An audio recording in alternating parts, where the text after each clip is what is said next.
практике использования дополнительных басовых струн. Как вы видите, на современный инструмент стоит шестиструнная гитара.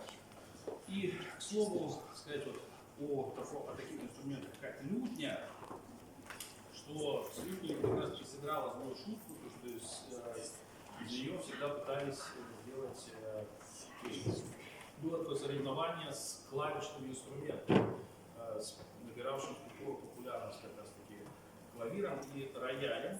Вот.